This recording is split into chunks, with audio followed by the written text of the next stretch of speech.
Greetings, everyone. This is Payman Lorenzo, your host of the Leaders with Heart podcast. They have a very special treat. My new good friend, Mr. Roger Burnley. He's an incredible human being. We connected from an incredible group called the Serving Circle, where people are all there to help, to serve, and to just be of service to each other. We connected a couple of nights ago. We had an amazing call yesterday, and as soon as I started talking to him, I knew that I had to bring him on my show because not only is a true leader with a heart, but he is for sure an absolutely enlightened soul. So, Mr. Roger, welcome to the show, my friend. Hey there, great to be here, Payman. This is wonderful. I'm so glad to talk to you again. It's my pleasure. First of all, for people who don't know you, who's Roger? Tell us your I, story. yeah, I'm going to give you all of these words because they all come into play right now. I am an intuitive empowerment life purpose coach. Now, all of those words come together because that's how my life has led me to understand who I am. And Mm, what I'm here to do is help other people come to understand their purpose for being here, their reason, and how to live all of that. Because I couldn't do that for the longest time. absolutely, I can imagine. So before You, we start, sorry, go mhm. ahead. Go ahead. No, you. It was interesting. You said before we came on, you were saying I don't know where to begin, and I'll tell you. I said I had a place where I could begin, and that was something I tried to do years ago. When I said I have to give this information to the world, I have to figure out a way to tell people what I have. And so I said I'm going to call it Overcoming Everything. And first that was going to be a program, and then I was going to write a book, and then people said no, don't do that. People won't believe it. I go, why? I've done it. Why wouldn't they believe it? And I said, okay, let me find something else. But again, that was another part of my journey where my lack of belief in even what I had accomplished escaped me. And I find that with my clients as well. With everybody that I work with, we don't appreciate what we've done. And that's why we don't appreciate who we are sometimes. Why do you think that is? We're here to move through things. My belief is this, and this has really come very apparent to me, is that we are born at specific times. Every person was born at a specific time and in a specific place, even, and into a family where they could make a difference. And so when people look at their lives and they think, wait a minute, this has been challenging or difficult or horrible, well, no, that's where you wanted to be because you really wanted to create something great. You really wanted to move through a whole bunch of stuff that has been with you for a long time. And maybe it's stuff that was in your family. Maybe it's stuff you don't even remember, but you decided you wanted to move through it. And that's what we're all doing. And when it becomes challenging or difficult for people, then we start thinking something's wrong. I did that. I did that forever. And that's why I started off with Overcoming Everything, because I thought something's wrong with me, because I've had way too many terrible things that have happened. I've had way too many challenges. I've had way too many failures. What is that about? Till I came to understand that it formed who I am. And now I can use that to give back to the world. And everyone has that ability. Absolutely, it's about lesson, learning lesson. We're gonna get into that in a moment, but before we start, as I told you earlier, Mm. we're gonna talk, of course, about your vast and extensive professional achievement and all that. But what I'm most interested in is to look, so to speak, under the hood to see what's in your heart and have a Mhm. heart-to-heart conversation. Hence the name Leaders with a Heart. So before we start, first of all, what makes you happy? To see people and come to understand who they are. There's nothing that causes me to be more excited than that. I mean, Mm, in my earlier days of when I first started coaching, I started noticing it wasn't even the money I was making. It was watching when people awaken. And mm, then when I was coaching young people, it was watching their parents, seeing their parents become excited when a kid made a change. That became the most fulfilling for me, which told me that's why I'm here. That's why I'm here. So that's the thing that, and let me say this. sure. Um, I've always had this trouble in my life, and people have judged me for this for a long time because I was never focused on money. I was never focused on the money that I would get from the work that I was Me too. doing. And it was just, I just needed to do, I didn't know why. I just knew that I was driven and I had to do this. And I will tell you, it was challenging because I had so much judgment from people around me, my family and friends. Why are you like this? Why are you not concerned? Why? And I tried in the very beginning of my life. I said, okay, let me go out and get a job that I can make a lot of money. And they didn't work. None of them, because my heart wasn't there. As you said, my heart was not there. So that never worked for me. Totally can totally relate with that. Absolutely. Now, what makes you smile? Understanding.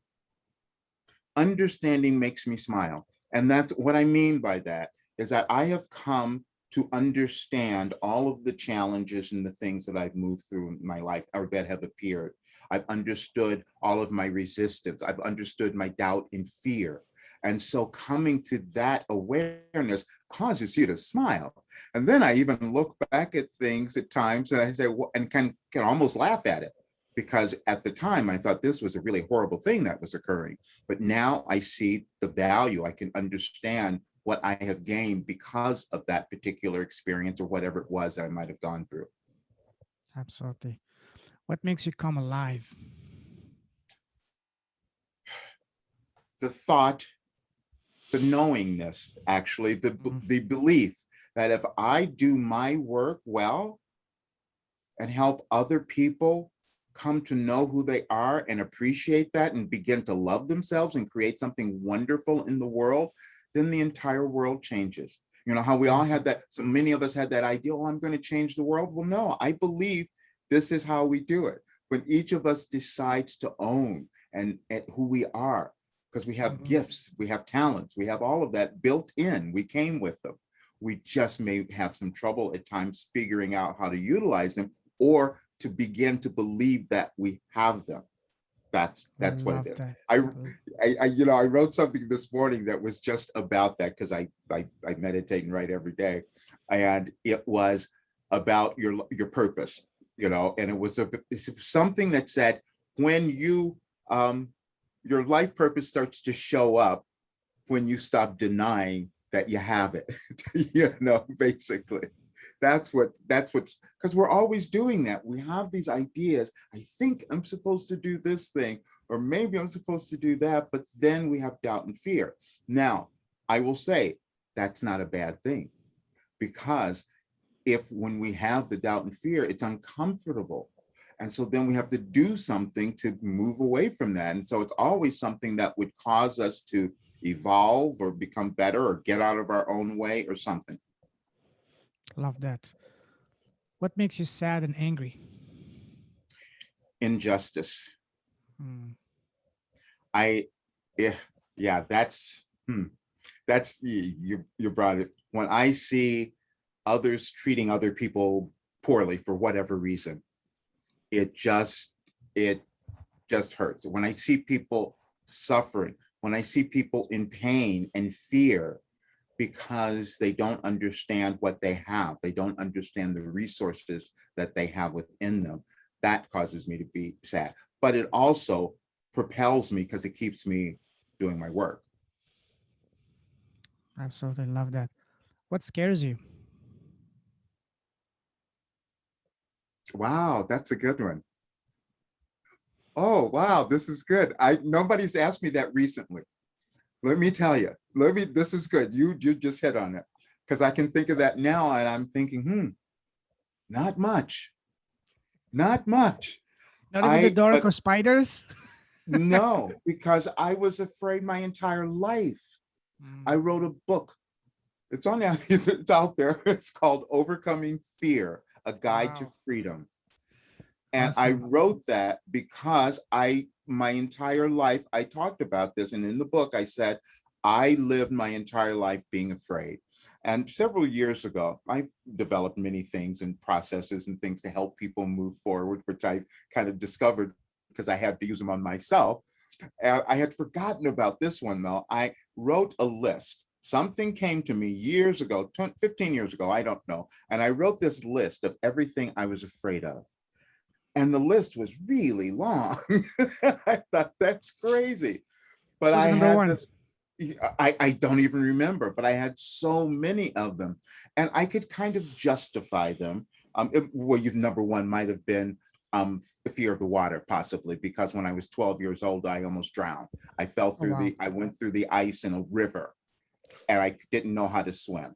So that was the first one. I mean, I could Hmm. probably pinpoint that one. I mean, there were many Sure. others, but but the interesting thing that happened was when I came back to that list that I had created, when I came back to it years ago and I started looking at it, I go, oh, those things are gone. I'm not afraid of those things anymore. I didn't even think about, I mean, they were out of my awareness at that time. I'm looking at the list. I said, more of them are gone. So then when you asked me that question, I had to really think about it.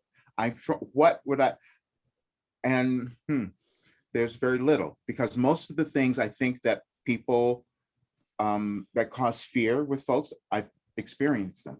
I've experienced them. People currently, a lot of people lost everything because of maybe fires.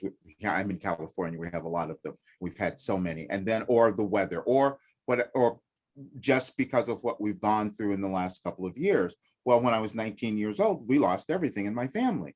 So I know because we had a fire in our home.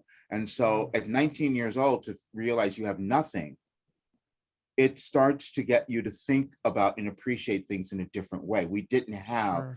at this moment these physical things to obsess about and hold on to. Hmm. Absolutely. You know, you mentioned that you wrote a book on fear. What would you say when you did your research and from your experience? What would you say was the number one fear of most people? Fear of themselves.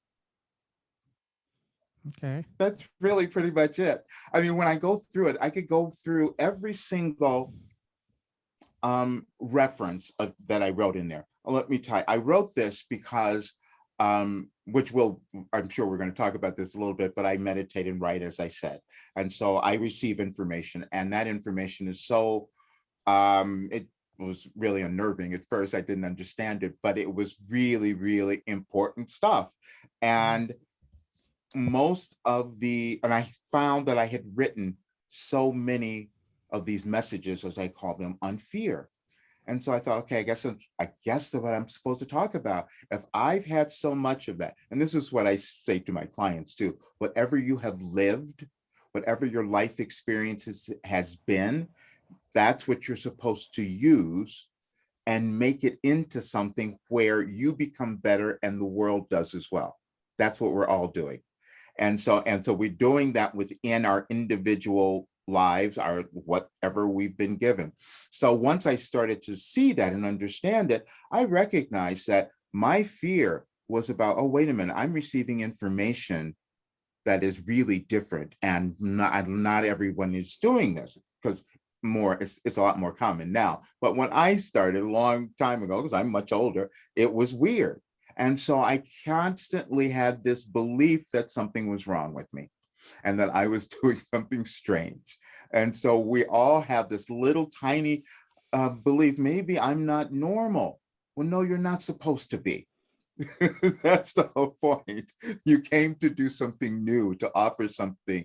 And so what I came to understand, because my entire book talks about this, I couldn't accept that my path was different than some other people, than everyone else, different than my Hmm. family, different than my siblings, you know? Sure. So, and a lot of people have that difficulty. So again, because I understand it on such a deep level now, I know that's what I'm supposed to do in the world, and it gives me no greater joy than to do that. Amazing. We'll get into that in a moment. What would you say is your personal superpower? My intuitive ability, and it's the one that I resisted the most, Mhm. which I Yes. find that a lot of people, that's what a lot of people do. The thing that that comes to them easily and naturally might feel a little strange or weird if they don't trust it, like I didn't, but that is what we were given to work with once we start to accept it. You mentioned that it's because we don't trust it. What's causing you? Because I felt the same a lot of times, and I've Mhm, been talking pretty much everyone on my podcast. They say the same thing. We need to listen mhm, more to our intuition. So you said that it's a lack of trust. What's causing us to mhm, have this lack of trust and not listening and paying more attention to our intuition, our hunches, our, you know, sometimes we get messages either in dreams, but these are mhm, all messages from our subconscious, from our soul, from God, from the universe, whatever you want to call it. to guide us and to protect Mm. us. So, what's causing that lack of trust? Because this is coming from a pure place as a way to really help us. But so, why are we not listening to that? Because we've been talked out of it. Mm, It's generational. We carry beliefs generationally, and we can all see. I explained this. I did a talk the last weekend, and a lot of this information came through. When we think of our parents, and those of us who mm, knew our parents, but when we can think of our parents or grandparents or relatives, we can see our similarities.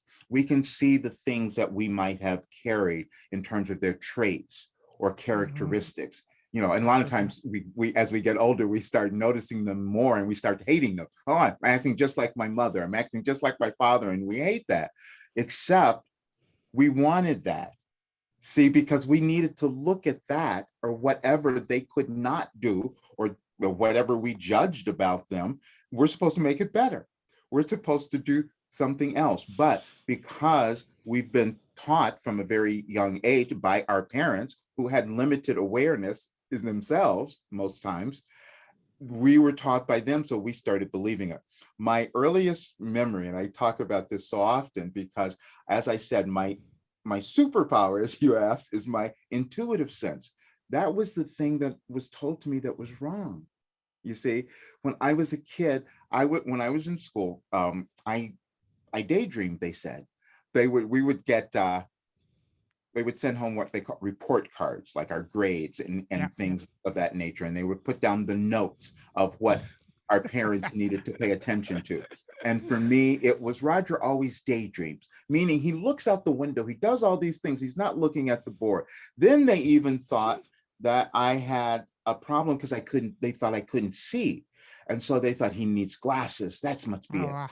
And so they went and they got me glasses. I didn't need glasses, but the glasses that they got me gave me headaches. So I said, we don't know what's wrong with him.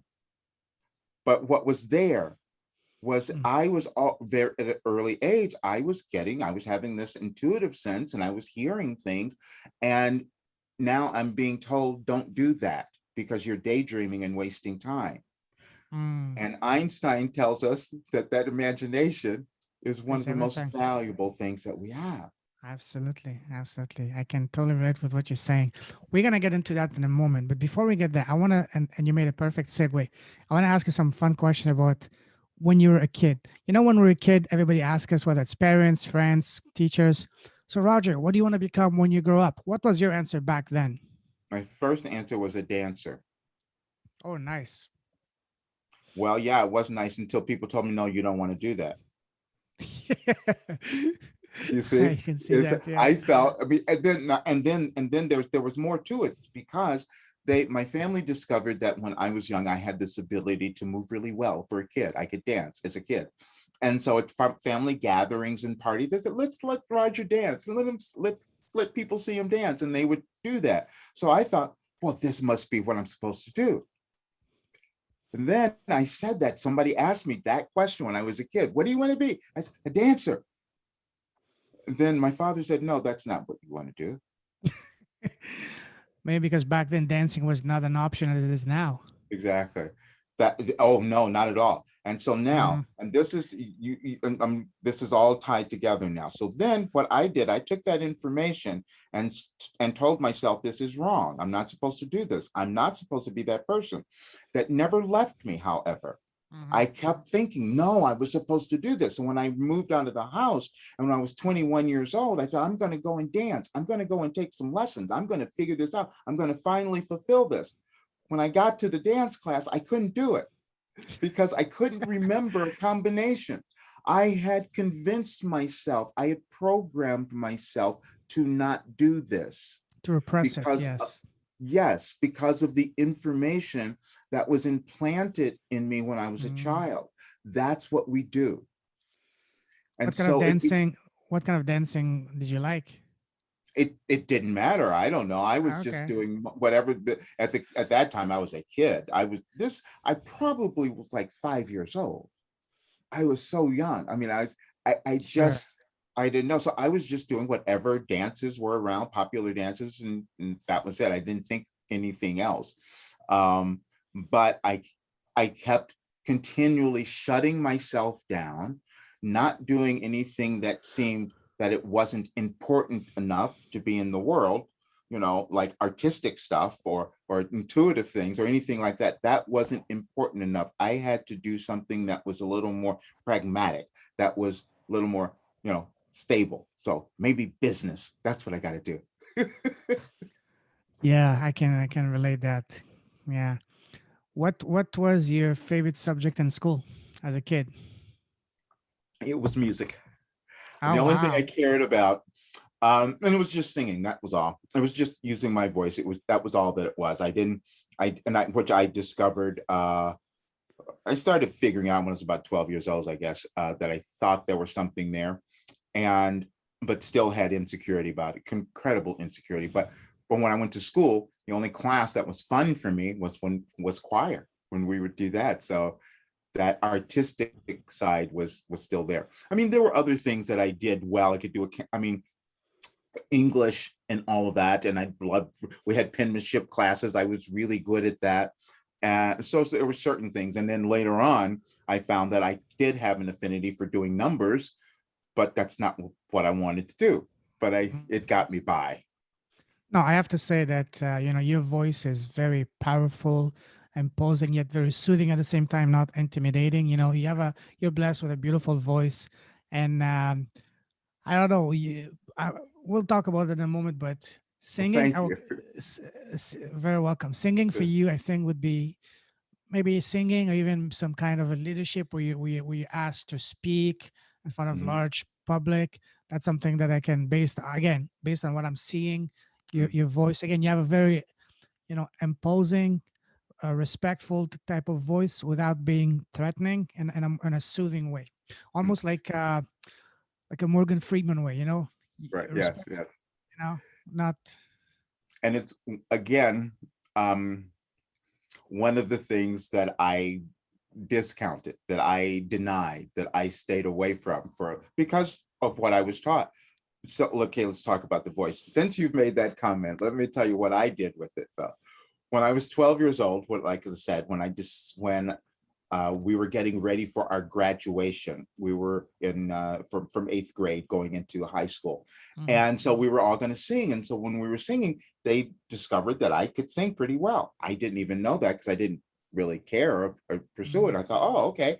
So then later on, there was a guy who came to our school, our grade school, to talk to us about high school and in the music classes that he had there. And then he auditioned some of us. Now, I don't know if this is really happened, how accurate this is, but my memory was that he said something was wrong with my voice, that it was too high, that it wasn't in the right place. And I thought, oh no. And so I wasn't going to get into the choir, is what I thought. And so, but then when I got to high school the next year, I was in the choir. And then the same person started telling me, you have something. And he kept, but I couldn't believe that. The idea that was in my head earlier on, which I had now become accustomed to accepting, limiting ideas, I had become accustomed to thinking that I was not what I anybody was going to tell me I could be. And so when he started now telling me, oh, you have this great thing, we're going to push you, we're going to do this, that, and the other, I resisted it all the way, resisted it for my entire high school career, Why did you resist it? because I could not make, there's a cognitive dissonance that I had going on. I had convinced myself that I was worthless. So somebody else telling me that I had something, I couldn't accept that. It did not agree with the beliefs that I had started to accept and about myself. And that's what I find with my clients as well, with everyone. We do this, and you ask, why does this happen? It's because we're continually talking ourselves out of things, but it's also why we wanted to be alive, to work through that stuff. Absolutely. Absolutely. Wow, wonderful. So many things to talk. We'll get into that. So now, looking back at your path from the moment that you left school to now, how would you describe your path? Would you say your path was Once you get into one field, it was pretty straightforward, smooth sailing all the way. Was it like turns and twists? They had to change multiple times direction. So how would you describe your path from the moment you left school up until now? Uh, I'm laughing because one day I came home and I said, okay, I've got to do a video. I'm going to put this out there. I'm just going to tell everyone. And what I said was, because I'm a life purpose coach, right? And I Mm. say to everyone, I had to do this video. And I said, I had no direction in life. I had absolutely no direction. And that was true. When I walked out of a college in the middle of a semester, I just all of a sudden thought, I can't be here. Didn't know why. Just got up and left. My parents, everybody thought I was out of my mind. I kept doing that. And then I would go and I would have a job. Oh, this will last 4 years. Now it's time to go. I did that several times. And I'm just moving, and then I had to move homes. I remember my aunt saying to me at one point, she says, we've created a separate phone book just for you, so we can keep track of all of your different addresses. Do you still have a copy of that? No, she That would might be though. amazing. That would be amazing. Seriously. And so every time I would keep shifting from things, and I would think, okay, maybe this is the next thing. It never was. However, and this is what I do, I tell everyone, they were not mistakes. And I just, because I know a lot Of of people course. who have done that feel that maybe it was a screw up. No, you were Or a waste just of time. defining. Yeah. Yes, you were just refining who you are. That's what it was. And nobody's path is going to look the same. And that's probably one of the biggest challenges we have as individuals, is thinking Absolutely. that we are going to mirror, exactly someone else, and that's never going to happen. Oh, absolutely. Whatever hardship we go through, these are meant to be there to teach us lessons, because Right, nothing happens for no reason. Everything happens for a reason. And we decided before coming here to choose to select those so that we can learn the lesson that we need to learn to become the person we're meant to be. That's my right. understanding. Absolutely. That's exactly it. That's All right. exactly it. Fabulous. Now, I'm sure you've heard the story, the saying that says, change your story, change your life. And by story, I mean what we keep on telling ourselves on a daily basis. That small little voice inside our mind, like just you said, you're worthless, you're not good for that. What do you think you are? So we all had to change our story at one time to get closer to our path, to our goal. When you, Roger, had to change your story to get closer in line to where you wanted to do, how did you do it? Did you do it through the help of friends, family, mentors, books? How did you do it? How did you change your story to change your I life? well, it's been an ongoing process because it was so Mhm. challenging for me to do that. I mean, at first it started when I started studying. I found Mhm. myself brought to certain studies, spiritual studies, outside of even what I was doing with my family. Now, let me just talk about this. I had probably hmm, a little more openness to certain things because of the way that my environment and the way that I was raised. Mhm. My family, when I was growing up, they were Christian scientists. My grandma, my mother's side, they were Christian scientists. And for people who don't know, Christian scientists, there are people who didn't believe in going to doctors or doing things like that. They believed in the power of the mind and spirit to heal whatever. And if you're having an illness or a disease, it's an error in your thinking that has been going on. Now, this is all the stuff that I'm told as a kid, except I couldn't understand it all. I couldn't do it. My grandmother could, I couldn't. I said, I'm not able to do all of this. So that's probably what came up first that allowed me to see beyond that. So changing, but now what's happened is, as you said, changing your thinking and changing your life. That mentality, I mean, that sentiment, that idea has been around forever. We can find it in our religions and all kinds of old texts. We know all of that. We've had many authors who have written books, people like that. But now we're understanding it on a deeper level when we start putting science into it. When we start looking at neuroscience, we understand why that is true. Because and all of this is not, I started studying so much of this recently, more in the last several years, for my own reasons, because I was discovering my own things that I wanted to come to understand. But the neuroscience now is showing how our emotions and our thoughts are creating, have energetic impulses that are causing us to behave in a particular way. It's that we think that we're just arbitrarily doing things, but no, we've programmed those actions. So, but because we have done that, we also can program in the other way when we deliberately do that. Now, the idea, the understanding of why people do meditations or affirmations or do all of these things to keep changing their minds, or tapping has become popular. NLP, neuro linguistic programming, all of those things have been born out of the new understanding of how our brains work to control and create the lives that we're living. Absolutely. I love that. What would you say if you were to give one tip for someone who's struggling or trying to change the story, to change their life? What would be the number one thing you would tell them to start doing first in order to get back on the right track? Stop trying. um, I'm Stop really serious. overthinking. Yeah, exactly.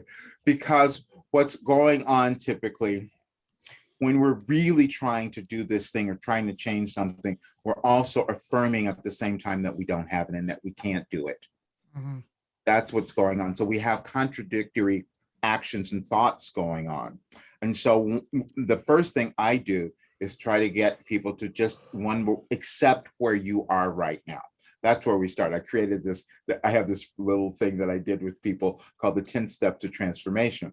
And that's really what it is they can, in looking at where they are, acknowledging where they are, not ignoring it, and saying, but then when you do that, you'll start to analyze and figure out, wait a minute, I created this. Because when I understand that my life has been created by the way I've been programmed and thinking and all of that, now I can understand it. Now I can decide to change things if I want to, whatever it might be. It's just a process that we go through. Love that. I see that.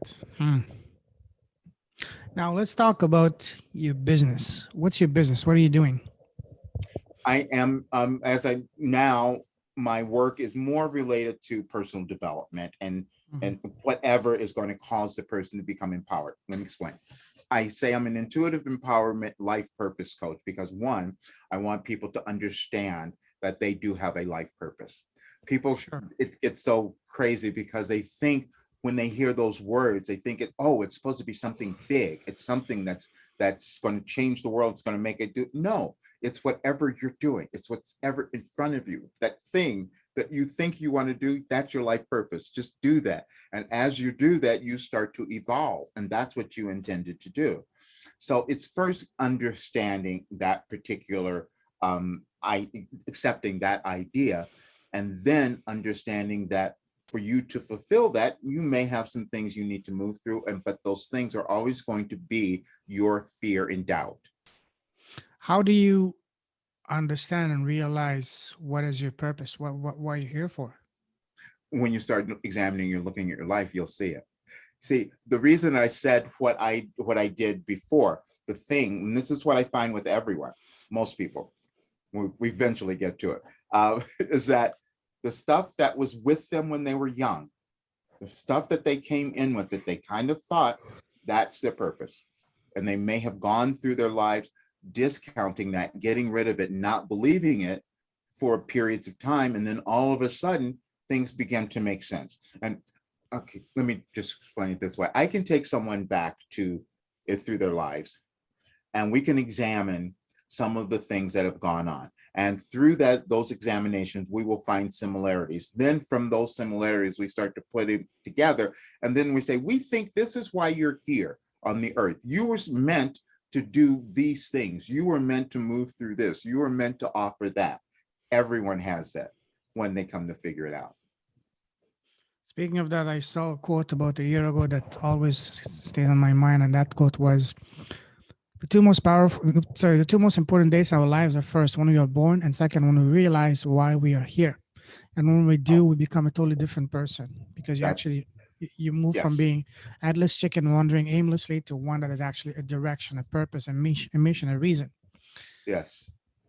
And I'm telling you, when you ask me what makes me smile, that when I can get someone to come to understand that, that's the whole ball game right there. That's That everything. that unlocks all the keys, all the that answers all the questions. You understand why all the challenges that you've had to face in your life, even though at times they were very painful. You understand Right, why they were here. What they make sense of it now. Okay, right. absolutely beautiful. What would you say is your ideal client avatar? What are you trying to serve very specifically? That's this has been so good, being in this space of coaching, because I'm so different than a lot of the other coaches. I said my ideal avatar is a person who wants to own themselves, is a person who wants to know and feel secure in their life purpose, and a person who wants to become empowered enough to then pursue that. Though that's, I don't care where they are. I have a 24-year-old client who is like, we're working through this process and they're discovering, oh wow, that the things that she had when she was much younger are now showing up, and it's and her current position is starting to offer that to her. She didn't even understand that, because at 24 she's doing things that are very different than most people her age, and so that's why it was a little odd for her. Then I have other people, a person who's incredibly talented, wonderful, but has lived a life of disowning that forever, and so now they're in their 60s, and I'm thinking, perfect, because you're going to move through that, and this is your time when you were supposed to understand why you were here, because now you're here to show the young people what can be done even at this age. It never ends. So my avatar is that person who wants to come to understand their individual unique journey, own that, become empowered, and start to do something that causes them to feel happy and fulfilled, and it will make a difference in the world. Mhm. Can you tell us an example of the most remarkable transformation you've seen so far from one of your clients? Oh wow. Okay, so which one? Yes. I've had so many. I love it when One people say that. I love it. one yeah. Okay, let me give you one. One person who had gone through a really horrible, no, two of them, who had gone through some mental challenges, let's call it that.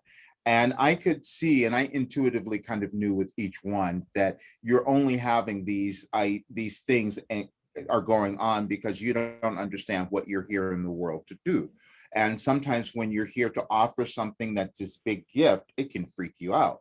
That's why they talk about, and this one client even said, because there's this thin line between insanity and genius.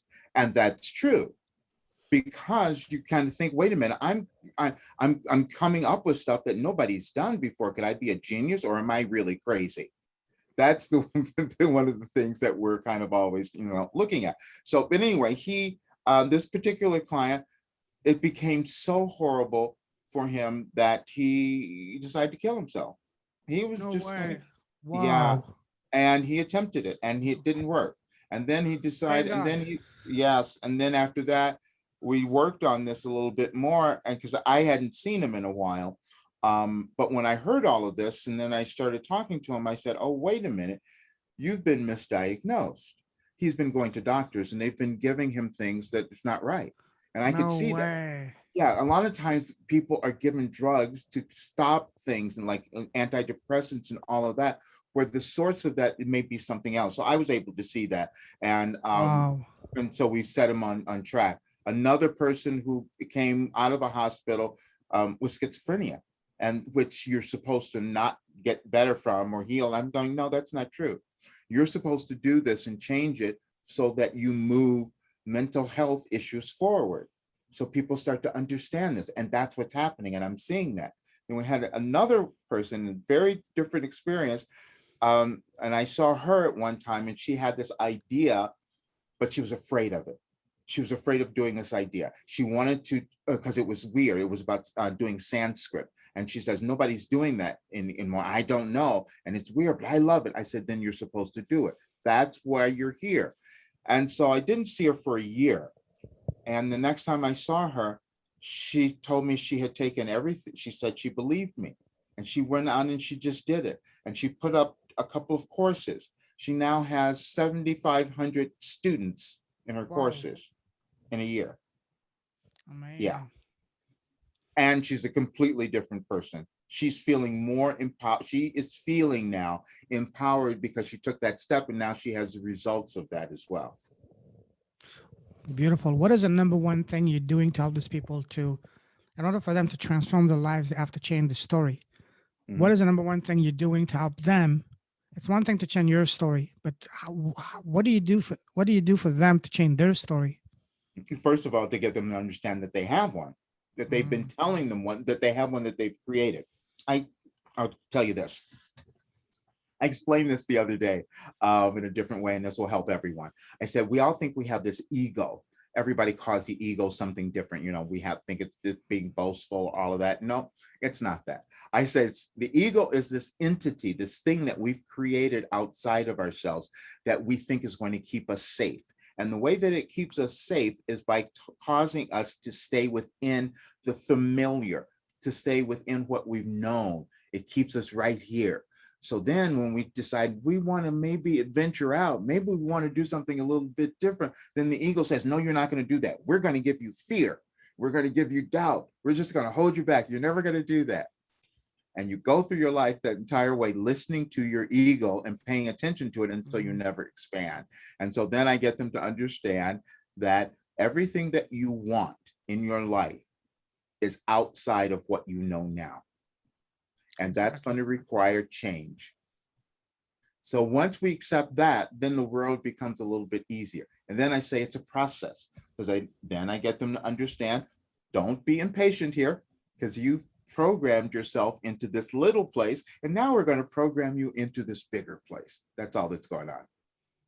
I love the quote you said. Everything you want in life is outside of your what you know. And there's another similar to that says everything you want is outside of your comfort zone. That's so true. Yeah, outside of what you know. I'm just writing this down right now because that's so powerful. What you That's what I love about this podcast is connecting with incredible people and keep learning because real education happens the moment you leave school. Because in school I don't know, they don't teach you pretty much teach you things that are basically About useless. Don't get life. me started Yeah. on that. Yeah, Right. the thing that the real skills about life, how to think properly, how to you know think for yourself, how to use the power of money, how to not fall for the track of debt, and how to negotiate, how to be a good salesperson.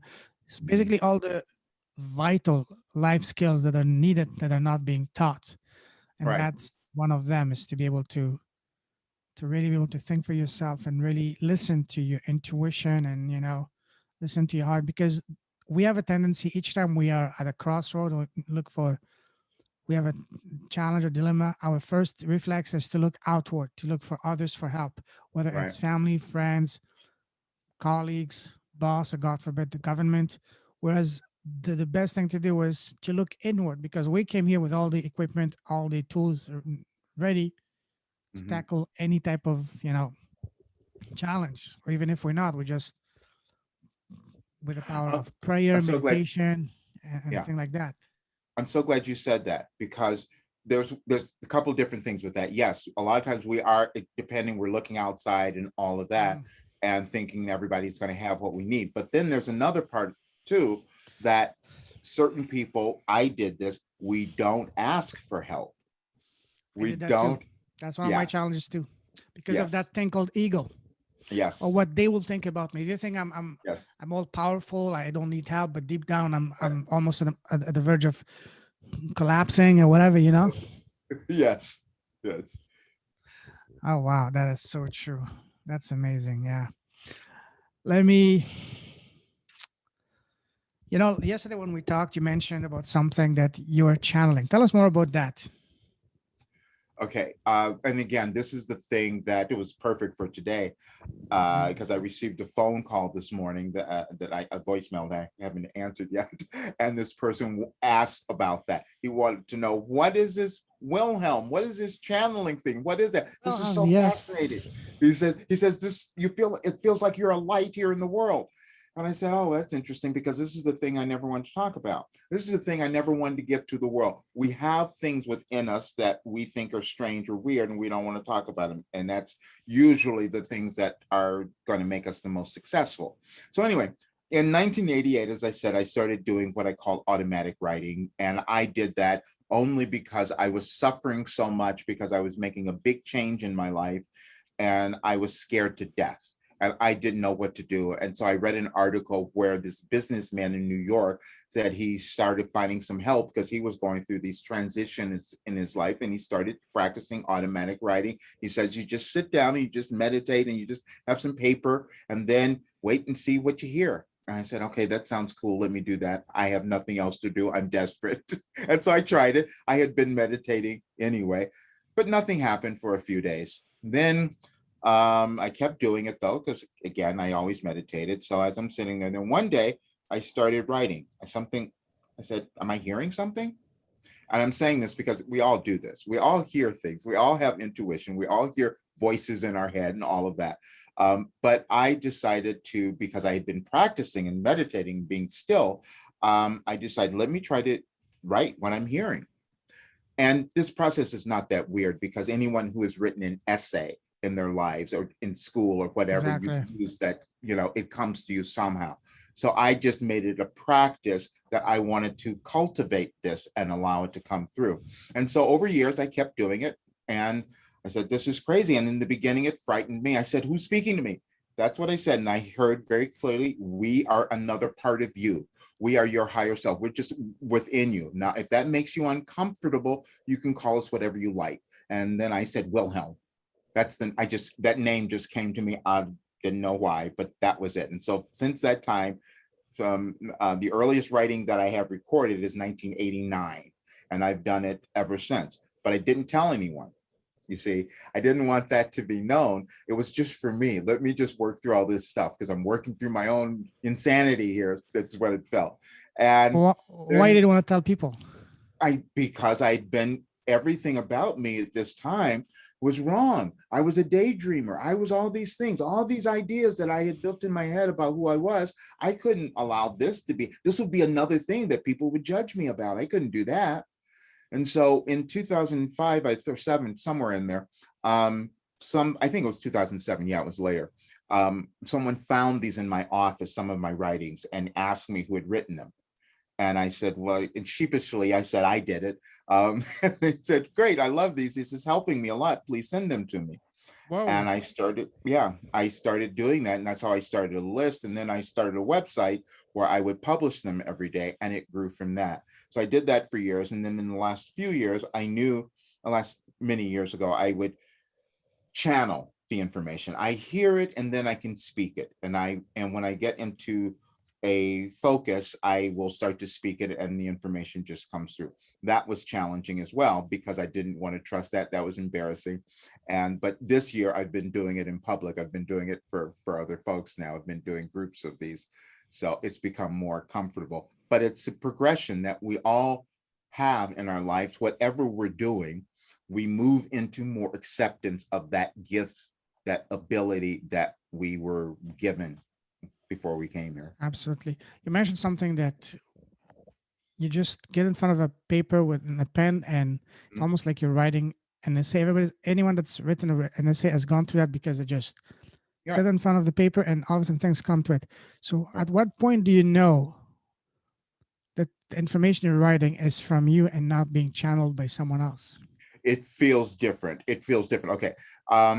And oh, Like for example, when you're writing an essay or anything, some moments you just stare at the screen or the paper, and then all of a sudden, for 5 minutes, you have all these bursts of ideas that just mhm. flowing, almost like a download, and you have to write them. Sometimes it comes too fast that you don't even have the time.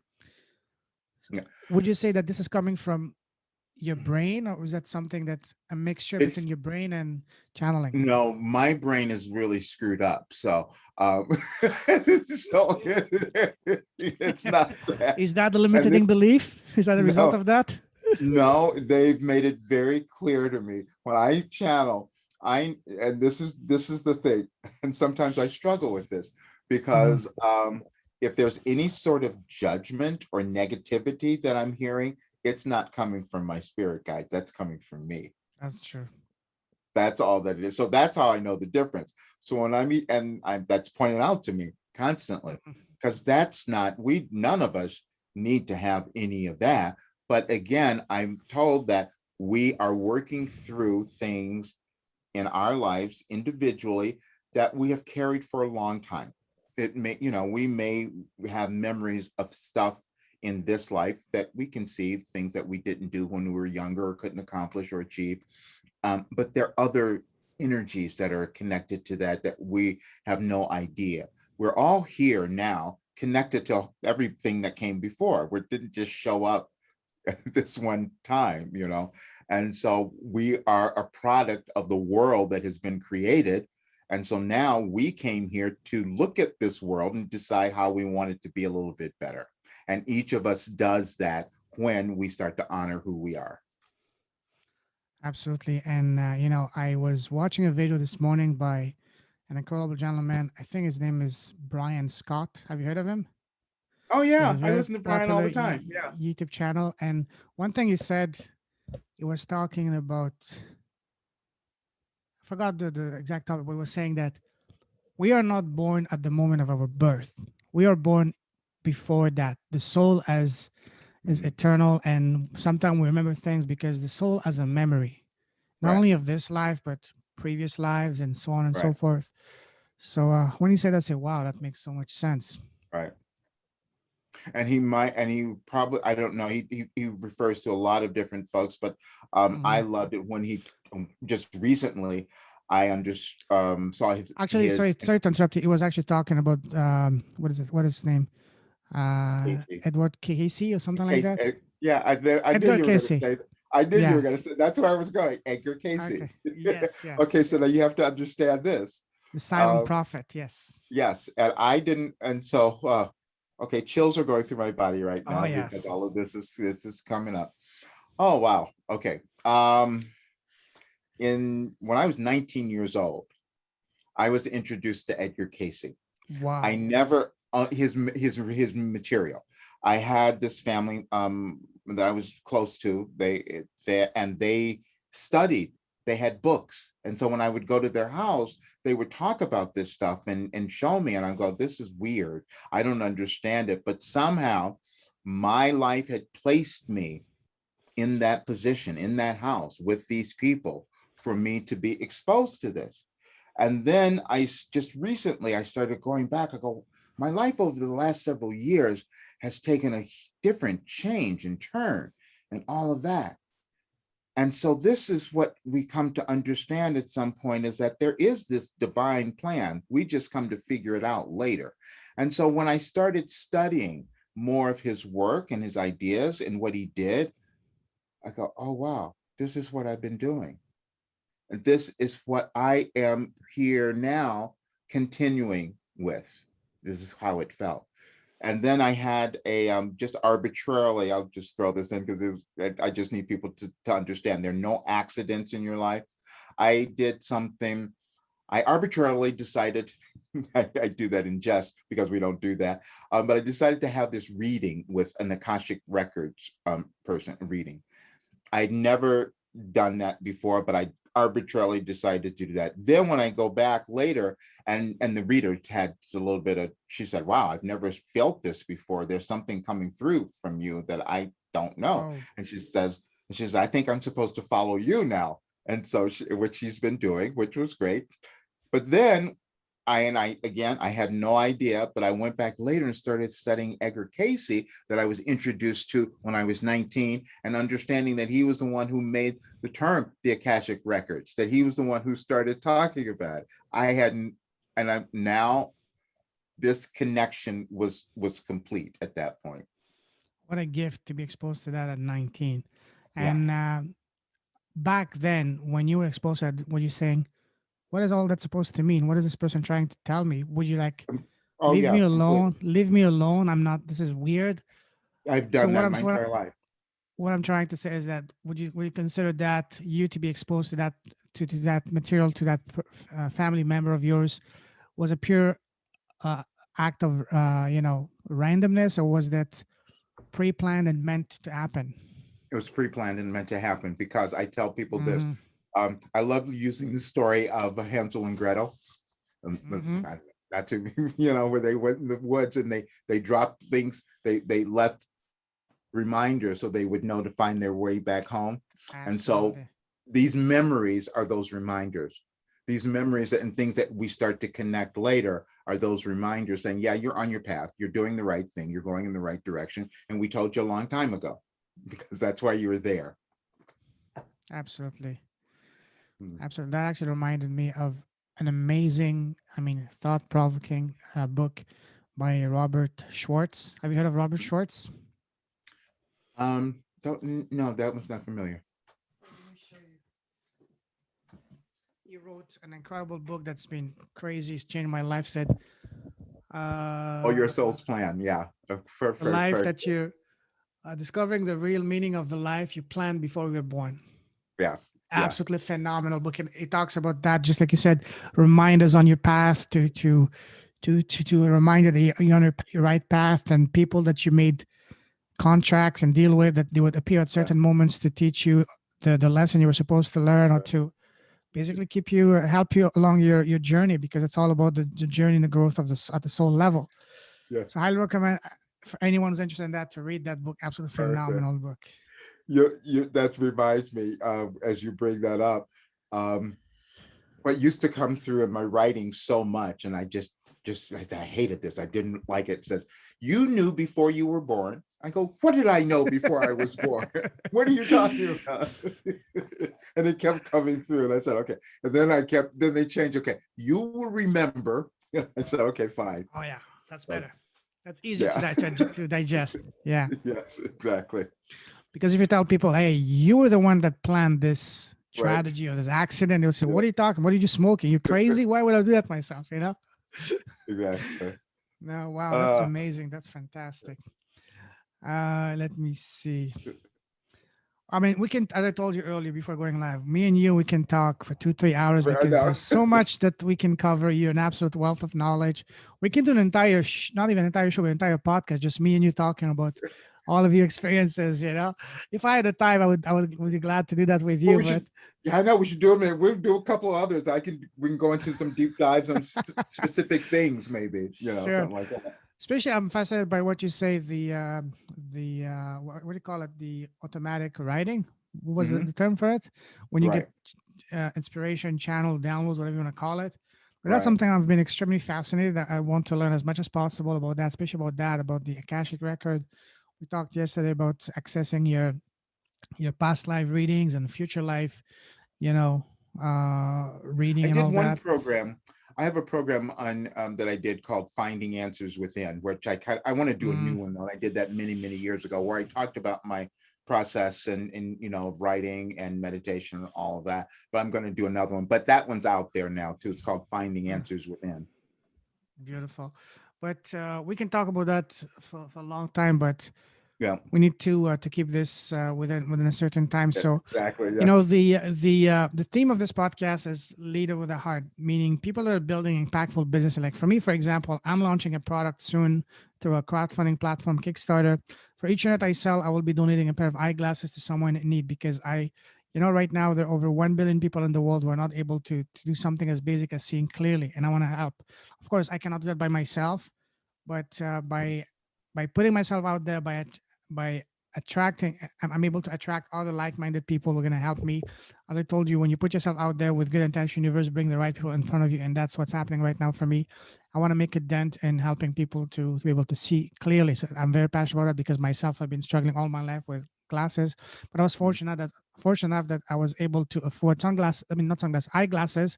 But other right. people in the world are not able to do that, and so Right. they keep on living a life that where imagine living your day-to-day life while you're able to see only 50% or 20% of what you're seeing normally. It will be completely different life. So I want Right. to do something for us. I'm passionate about that. So what would you say, Roger? What is a cause that you are very passionate about and that you would like to, either you've been involved in that, you would like to get involved in giving back and contributing to that cause? To the cause. My Yes. cause is in the individual, causing them, allowing them to become these impactful, empowered people. Mhm. Because when they do that, our energy and our movement in the world becomes greater, because the more people who understand who they are and start to own that, they start to create things that will help more people. They start to love themselves a lot more. They don't need to fight with other people because they feel so secure in who they are. So the more people that I can get to understand that, we start to shift the world. And that is what I want to leave with everyone. Lovely. I love that. That's a perfect segue. Now, if money was not a concern, if you were to take money out of the equation, that you didn't have to work to make a living and whatever. Let's say you were a billionaire, whatever. What would you do with your time I to work would on something that you're really passionate about? I would keep receiving information and giving it back to the world because I know it will help others. That's what I would do because it's fun for me. I love doing it. I could spend hours sitting in meditation and receiving information or writing books or whatever. That's what I would do. Amazing.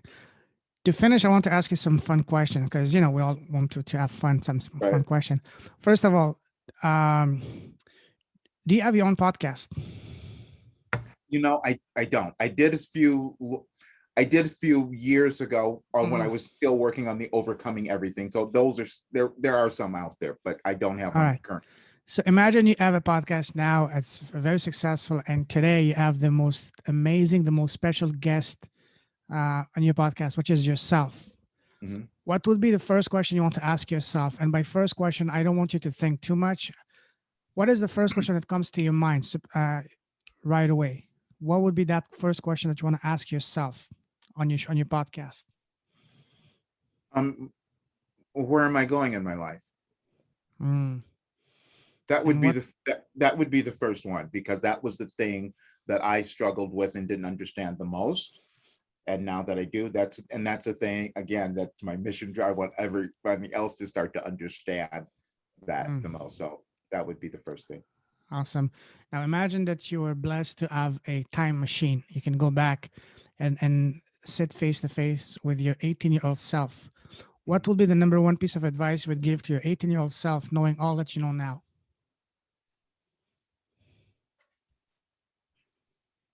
Oh wow. Okay, I have to speak of this from two different places. I'm not sure that I would. Oh, really? And Wow, I that's need interesting. people to understand this, because if I had given myself the information, if I'd given my 18-year-old self the information that I have now, what I know now, I would not have evolved to be the person that I am now. Maybe that person would have not been ready to accept that kind Right. of information too. All right. Exactly. Not at all. And that's the other information that comes through. And that just came up this morning, as a matter of fact. So interesting you said that. Because what I was told, because one person complained because they felt in my messages that all the information doesn't come through. And this morning it was explained, yeah, it doesn't come through because you don't believe the stuff that we give you to begin with. So if we gave you more, that wouldn't make it any better, which is what we all do. We're all inundated with every kind of, self-help idea, information, and all of that, but we don't assimilate it all because of all the other stuff we've gone through. So it's just a process that we each go through in evolution, that we are meant to move through in evolution. Okay. Yeah, what would be the number one piece of advice you would give to any 18-year-old right now listening to this? I would tell them that your life is divinely planned for you to become magnificent. Wow, I love that. Okay, that's beautiful. Hmm. Now, what would you say is the smallest thing you've done that has had the biggest impact on your life? Okay. Yeah, this is the first thing. There's been so many, but this is a good one. Um, I was in New York, and this is many, many years ago, and I was teaching at a school, and what I was teaching there didn't feel right to me. And so it just did, what the school was doing, what they're offering, it just didn't feel like I was giving my best. So I got up in front of the class and I changed it this one day, and I said, I'm going to teach you guys personal development, because I don't know that you're going to use any of this other stuff in your life, but personal development you will use. And I just don't know. I said, I just made that decision in that day, and it was just a small thing, I thought. 15 years later, I'm in a store. I'd moved to California. I'm in a clothing store, and Wow. the salesperson comes up to me and goes, "Are you Roger Burnley?" I go, "Yes." He says, "I'd like to thank you because you saved my life." I go, "What are you talking about?" He goes, "I was in New York. I was 15 years old. I was My going to God. kill myself. I had lined up everything. The next day, I was going to do this. I was going to Wow. kill myself. But there was something that you said in that class that day that changed my mind. That, Are you seeing this? I'm getting goosebumps. yes. Wow. How did you feel at that moment? I couldn't accept it. Why? That I'm saying that I'm doing this because again, my lack of appreciation for what I'd done was not there. So I thought, no, I Mm. couldn't have possibly done that. That couldn't have possibly been me. But it was because I decided to listen to my heart, as you said here, listen to what I felt, and I led with that, and that was the result. You know, the more I listen to you, Roger, you remind me of another incredible gentleman I had on my podcast about 2 months ago, from Australia. His story, I will summarize it, is that he grew up in a fairly wealthy family. His father was in the financial industry, very successful. However, he was a narcissistic. Each time the son was trying to do something, was trying to put him down. What do you think you are? What do you think you are? So that followed him all his life. You know, he was always having this chronic problem of self belief. Long story Mhm, short, it took him uh, one divorce, two heart attacks. No, sorry, one divorce, mhm, two heart attacks. Sorry, one heart attack or two heart attacks, and a couple of suicide attempts. And mhm, finally, when he was on the second heart attack, trying to recover, he said, "You know what? Screw that, f that, enough of that." He mhm, sold his business. He took all his life saving and he set on doing something that he always wanted to do, which was to help mhm, children, have more self belief in themselves. And he started doing something he has never done before, which was to write a book. That's a man that has never written a book. Now he's on mhm, a mission to write a book to inspire, to give self confidence to children, especially to boys that he mhm, wish he had growing up. And now this man is on his way to doing something incredible. His mission is to help 1 billion kids, especially boys, mhm, having self confidence in themselves. So mhm, your story kind of reminded me of that because that's the environment we grew up is extremely important, especially as a child, because that gives you all your self-belief and all that. And he grew up in an environment that it was never good enough. It was never good enough. It was also, who do you think you are? You're not going to be as good as me or whatever. Father was saying, by the time I was 25, I had built multiple, $2 million business. What do you think you are? You're still in school as a bum and whatever. You haven't done anything. And that's not the kind of thing you tell to your kid. right. So, and that followed him all his life. And finally, one day he came, it was his second, as I said, after his second heart attack, he said, you know what, screw that. If I'm to Mhm. go out, I will go out on my terms, do something I will always love to do. So yeah, it's amazing how your Your story remind me of, of, next of his story. and on and our next talk, we'll go through all of my tragedies, so you'll Oh, understand why I came, oh, I'm why. sure. So no, that which I don't talk about it all the time, but I just need people to understand. That's why I came up with Mm, overcoming everything because it is possible. So anyway, but we'll do I'm sh- next time. I'm sure you've had a very colorful life as well. But you know Yeah, what? Looking back, I'm pretty sure I can put my hand on the fire that if you were to go to that again, you would not change anything because these moments were the one that really helped you to become who you are now. right, That really, because I've gone through some extremely tough, challenges right, myself. I can go in that another time, but let me tell you, this kind of challenge that you would not believe, you will not, wish even to your worst enemies, but whatever. right, And you know what? I would not change that because if I had a more smoother path, I would not appreciate what I have now, and I would not be the person I am now, right, and I would not be on the path that I am now because those were meant to be. That was my journey, and my journey is not smooth, just like a river. It's never smooth. It's like twists and turns, valleys and peaks, and it's absolutely. part of the show. If a Yeah. show is monotone and peaceful, it's gonna be boring. No one's gonna watch it. You want some Uh, action in your life, right? yes. All Well, this right. was great. We're almost done. Just a couple more questions. Mm. Um, all right. Are you a reader? Um, okay, that's a whole nother thing. No. I okay, You write the which I books. never I've read a lot, but I didn't understand what was going on. Okay, this is a whole nother thing. I recently discovered not that long ago that I have ADHD, which accounts for part of my stuff reading problems earlier on. I never knew this. However, Mm, but what I did find is that I managed it in different ways because I things that I needed to read or wanted to, then I could do it. But everything else was challenging. So yeah. awesome. But Okay. I made through the stuff that I needed to get to. Listen, Roger, we can talk, and we've been talking for almost an hour and a Yeah. half. We can talk Yes, for hours. We definitely need to do a follow up to that and talk about the we other will. Yeah. part, the juicy Because I part. have another talk too. So today. So Yes, yes, yes. Just do you have any parting tips for anyone listening right now? just that, please understand that you were brought to the earth for a very good reason. And even though you may not have uncovered it or understood it or accessed it yet, you will if you start changing your mind and believing that everything is happening for a reason and you are here for a reason as well. That's Beautiful. that would be it. Love that. And if someone wants to connect with you, what's the best way to reach you?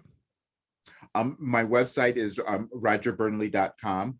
They can go there. And the other one is Burnley Method, which is the name on the Okay. back. Either of those places. All right. And one last question. I have maybe a personal question. Do you have any tips for me to improve my podcast? No, I think you're doing a great job. I think, and Thank you. because you'll do what you need in terms of your editing and putting all the right content in. No, but I love the questions you asked. You went to right places and all of that. So no, it was great. So Thank you very much. I appreciate that. Well, listen, Roger, we can talk, as I said, for hours. We're yes, a kindred spirit. You're a true, I salute you. You're a true leader with a heart. You're an enlightened soul. I wish you a wonderful day. We'll definitely keep in touch. Stay great. safe, stay Thank awesome. you. Keep shining your light, keep changing lives, keep transforming lives, and God bless, brother. Great. Take You care. too. All right. I'll Take see you care. soon. Take Thanks. care. Bye bye.